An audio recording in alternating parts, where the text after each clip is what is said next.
I was present on the morning of November 21st when Lance Corporal John Shylock was killed. We assembled in the Sucrerie and after having formed up, proceeded along the canal bank towards the other sugar factory where Battalion HQ was to be located. The enemy were at the time shelling the bank and one shell burst right in the middle of our column and killed 7, amongst whom was Lance Corporal Shylock, and wounded about 10 others. Shylock was buried that afternoon in the village of Manière and close to the spot where he fell. His loss was keenly felt by the whole regiment, as he was a great favorite with all ranks, an excellent scout and observer, and a thoroughly good, reliable fellow in every way. Shylock will long be remembered by all who knew him. R.H. Tate, Captain and Adjutant, 1st Royal Newfoundland Regiment.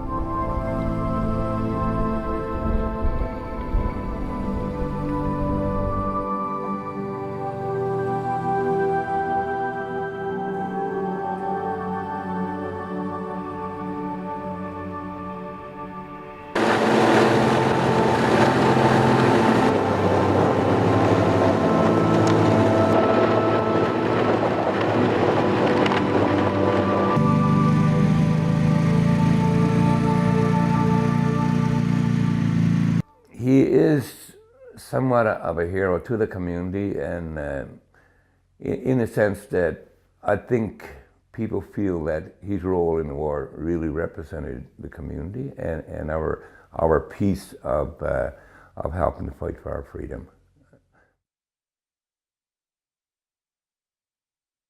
He was made a Lance Corporal in a very short time.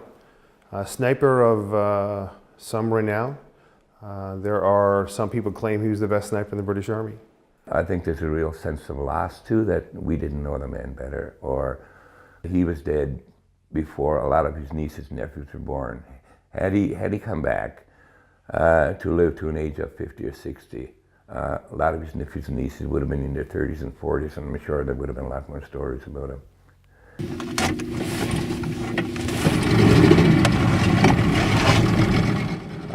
John Shylock, or Uncle John as I call him, he lived with his family out in the bays around the community, as most other people did.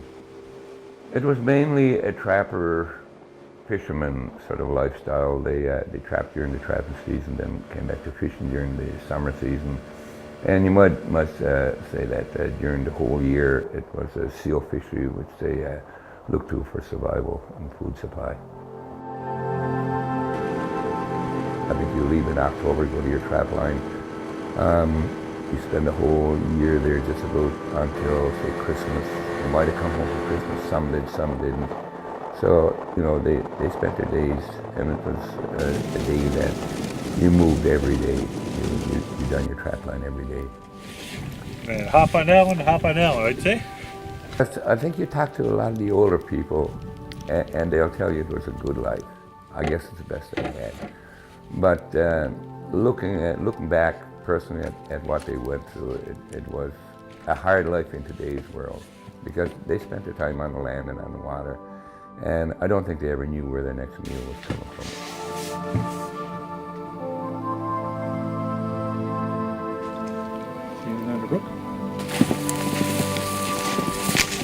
Ammunition was still scarce, and they didn't make a lot of money, so what ammunition you did have, you made every shot count. Where you got into, like where you see the cracks are? Mm-hmm. Yeah, there he is now. Other side there.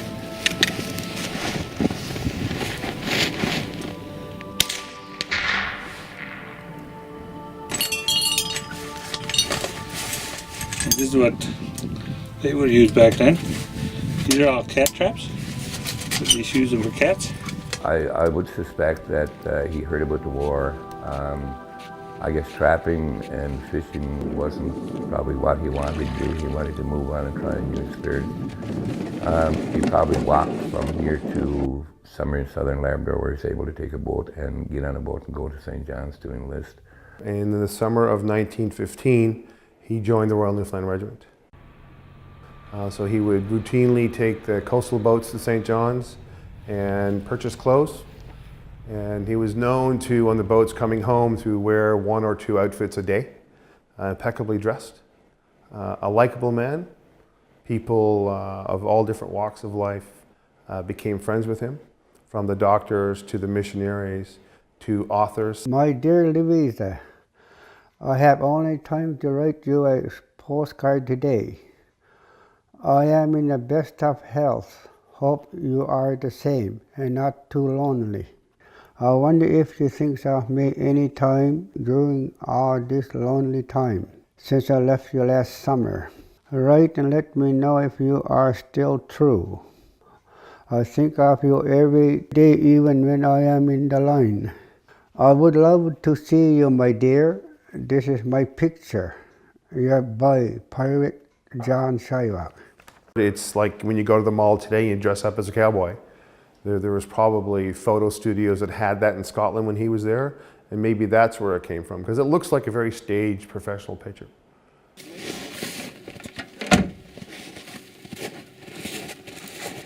I'm not sure how he started out, but he eventually became a sniper, and I guess in comparison to the life, his former life, I believe a sniper does work quite a bit alone, and I think his former life trained him well to do that.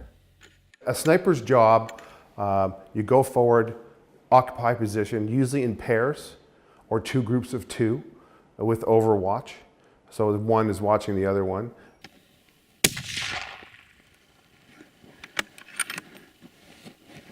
And then he would harass and try to demoralize the enemy.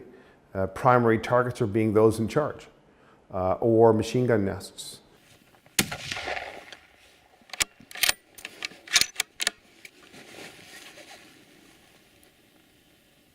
He commented, or it's been attributed to him as commenting, that it was a lot like being a hunter shooting seals. Patience, patience, patience, and when the seal popped the head up to the ice, he would harvest the seal. Bang. And it's the German helmet head would have been a lot bigger than a small seal's head, so probably would have been easier for him. We had an Eskimo who was a very quiet chap, name of Johnny Shylock, a sniper. Sometimes I sneaked out to a sniping post when it was near. He was continuously watching. He must have killed a lot of Germans. He told me 'twas like swatching seals, he said. I talked to him of duck shooting, deer hunting, and his eyes would light up. He often sighed and said, "Will it ever be over till I get home again?"